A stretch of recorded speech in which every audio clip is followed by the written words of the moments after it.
Hey everyone, and welcome to my channel. I hope that you are all good. In today's video, I'm going to be doing a Valentine's acrylic design set, and this is going to be the first Valentine's video in my 2021 Valentine's series. So I really hope you all enjoy watching.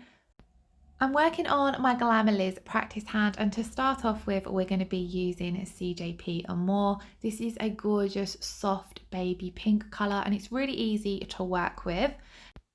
And I've decided that I would leave parts of the video in real time so you can see my application without it being sped up. Now, each section, so I'm going to do all of the Amor, but I just showed you one now in real time and then the rest sped up, and the same for the glitter application, just so it's not a super long, boring video. So I'm coming in with that Amor right down at the cuticle area. As you can see, I picked up quite a medium to large size bead. I've tapped it up into place at that cuticle area, and then I'm just dragging the top of that bead of colour down.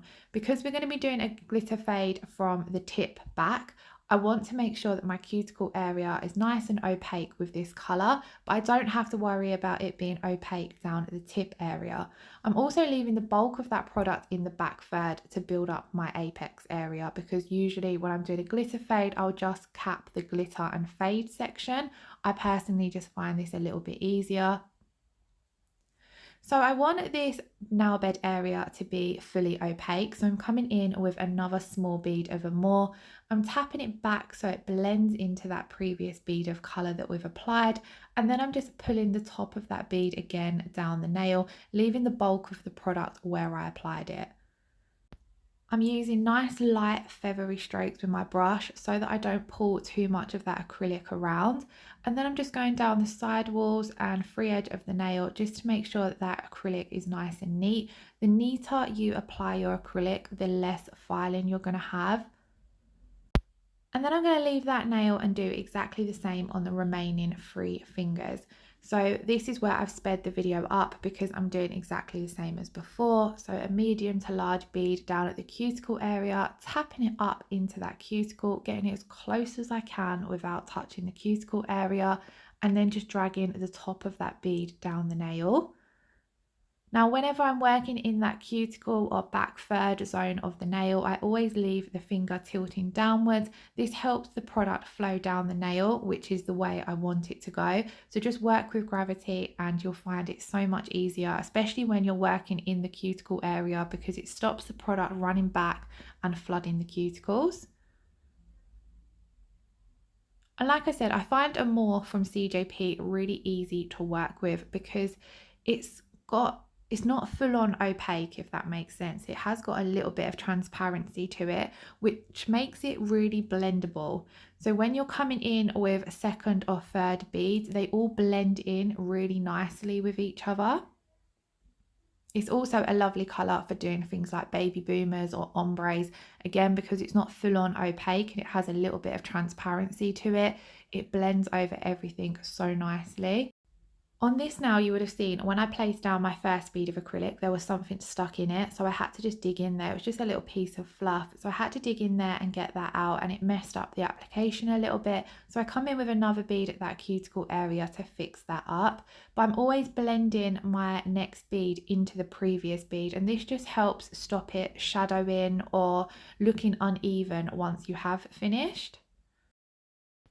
And what you can see here as well is when I place my bead of acrylic down, I tap the sides of that bead of acrylic to pull the bulk of the product into the center, because as you're letting this acrylic flow down the nail, that is where you want the bulk of your product, down the center of the nail. You don't want too much on your side walls, because then you end up with quite bulky side walls and you've got to do a hell of a lot more filing. Now that I've finished applying all of the Amor, we're going to move on to our glitters. Now I'm using quite a chunky shape glitter as my main glitter mix. So before applying that, I'm going to come in with a fine glitter mix first of all, just to have some sparkle there as well. And this is that gorgeous hot pink glitter mix that I'm going to be using. Unfortunately, I don't know where this one is from. It's one that I've had in my kit ages.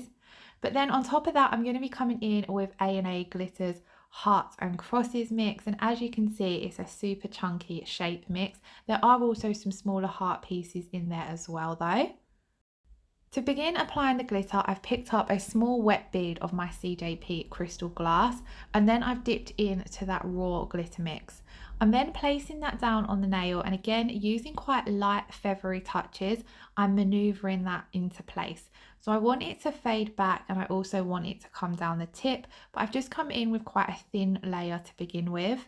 And then I'm going to come in with another bit more at the tip area, just to build up the coverage. And I'm actually a little bit gutted that I don't know where this glitter mix is from, because it's really, really pretty. It's got an iridescent colour shift to it, but then it's also got some of those UV blue particles in there as well. But I'm keeping my brush wet and blending that glitter back. By keeping my brush wet, it stops any of the glitter sticking into my brush.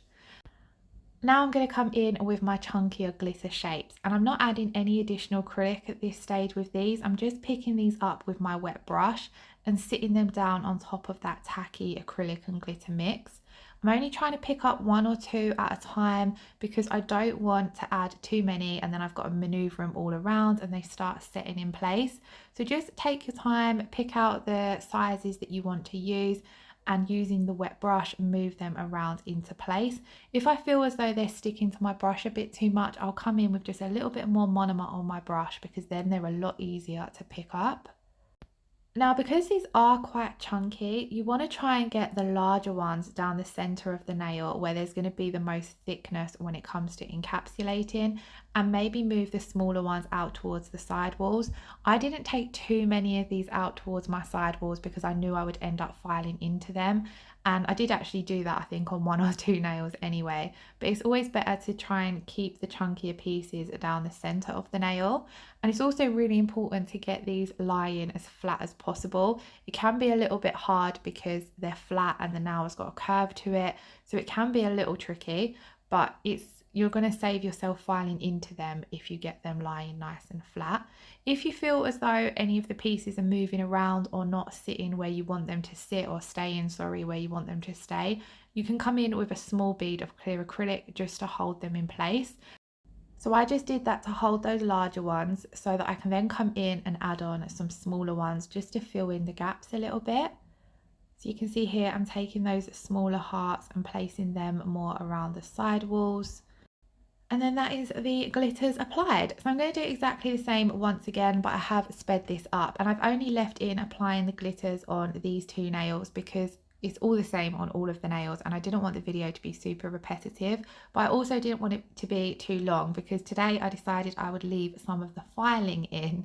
Now, I always say that I struggle to leave the filing in my videos when I'm recording and working on the Glamerliz, because it is a little bit tricky. But I've finally finished off my nail space and I'm finally happy with how it is.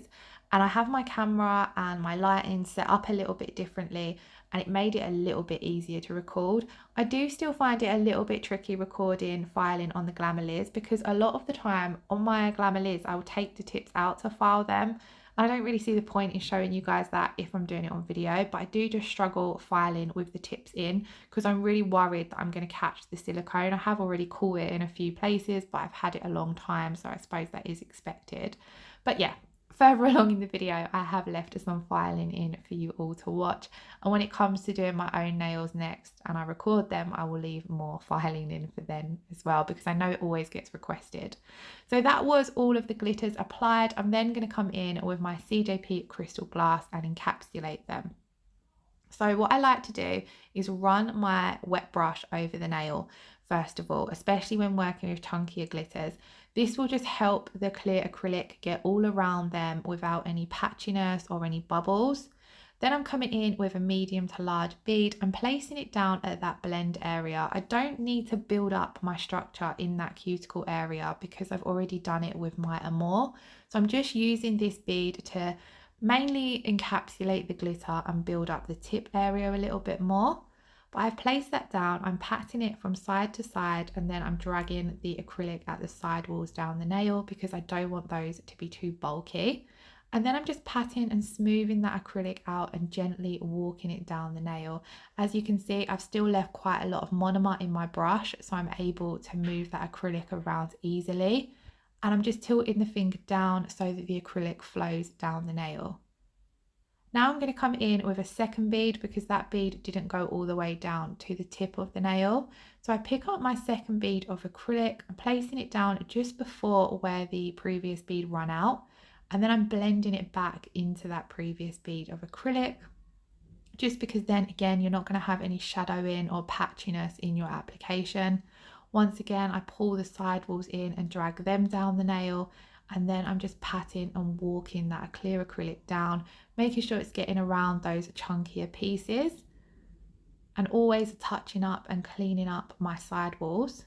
Here I'm just checking the apex and the structure of the nail, making sure that there's enough product there in that back third, which I felt as though there was. So I'm going to come in and encapsulate the second nail. Again, I've sped this up. I've just left each section in real time so it's not too repetitive. If you do want to see some more real-time videos, please do let me know in the comments below. I always find if I leave a section in real time, those videos seem to be a little bit more popular than my videos where they're all sped up. But I always feel like I want to put videos up that I know yous want to watch. So let me know if you do like seeing a little bit more of the real-time application. I feel as though maybe it'd be a little bit easier to learn from or to see how I work. However, when it comes to just doing a design, I usually speed through it. And also I just wanted to say, when I'm encapsulating, I always work slightly wetter. This just means you don't have to play around with your acrylic too much because it flows down the nail itself. And then this helps you it reduces the amount of air bubbles you're going to see in your acrylic, which is especially noticeable when you're doing encapsulated nails. So just work slightly wetter. I'm not talking too wet so the acrylic is running all over the place, just slightly wetter, and you'll see that it flows down the nail when you point that finger down. I then went off camera and finished encapsulating those nails, and this is what they looked like. I loved how here you could really see that blue sparkle, and I loved how they looked matte as well. So let me know, do you prefer them matte or glossy? Because I did actually end up coming in and doing a glossy top coat. But moving on, I'm going to come in and file. So I'm starting off with my E-file and a medium safety bit. And I'm just using this to debulk that acrylic a little bit. I don't need to go too close to the cuticle area because it's not too bulky there. I'm just taking down some of the bulk from the apex and just refining it all a little bit, to be honest. And then I like to just neaten up the tip a little bit with my E-file as well.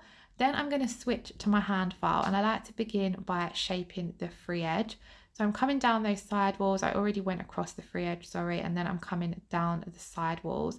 Now it's really tricky on the Glamerliz to file how I would file on myself, if that makes sense. When I'm doing it on myself, I feel I'd be a little bit more consistent, but I just find it tricky because the tips start sliding out and it's just a little tricky. So bear with me. I will hopefully get better at leaving in the filing in my videos. But I basically come down the sidewalls and bring those sidewalls in a little bit more just to help get that nice crisp shape and debulk from them. And then I'm going over the barrel of the nail, just sort of smoothing out over what the E-file has done, because the E-file's already done a lot of the work. So there's not actually much hand filing to do. I'm just coming around, blending that cuticle area in slightly, making sure we've got a nice apex, but then the apex also tapers off as we go down towards the free edge of the nail. And then I'm going to come in and fix up that shape again. So I'm working on the side walls, faffing about here, to be honest. And you should really only file in one direction, not seesaw with your file. But I did do that a few times when I was doing these nails. I'm always checking the nails as well to see if there is any areas that feel a little bit lumpy bumpy, and then I will re-go over them. So I then did exactly the same on the other 3 nails, and this is what the nails looked like once they had been filed. I then did make sure to scrub away a lot of the dust with a nail brush, but then I'm just coming in with a lint-free pad and some acetone just to really give those nails a good clean and get in around the cuticle area, because again on the Glamerliz, because it's silicone, the dust just sticks to it and it's so hard to remove. So I like to make sure I give them a really good clean just so that none of that dust gets in my top coat. I do also find as well, when you wipe over the nails with your acetone, it helps reduce any of the deep scratches from your file. And then I'm going to come in and top coat. So I'm top coating with my CJP tack free top gloss. I'm going to apply a nice even layer of this to all of the nail, and this is where it really brings those glitters back to life, and you can see those gorgeous sparkles and those chunky hearts and crosses. So like I said, this is going to be the first video in my Valentine's series. So from now until Valentine's Day, all of the videos I upload will have a Valentine's theme. So I really hope you all enjoy watching. If you did enjoy watching this video, then please give it a thumbs up or let me know your thoughts in the comments below. I love reading all of your comments. They are genuinely so lovely and they really mean the world to me, and really appreciate everyone who takes the time out of their day to leave a comment or a thumbs up. So thank you so much for that. If you're watching and you're not already subscribed, I would love it if you hit that subscribe button, and I will then see you in my future videos.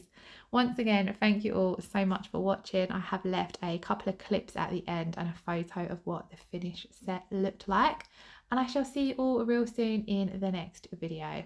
Lots of love, take care, bye bye.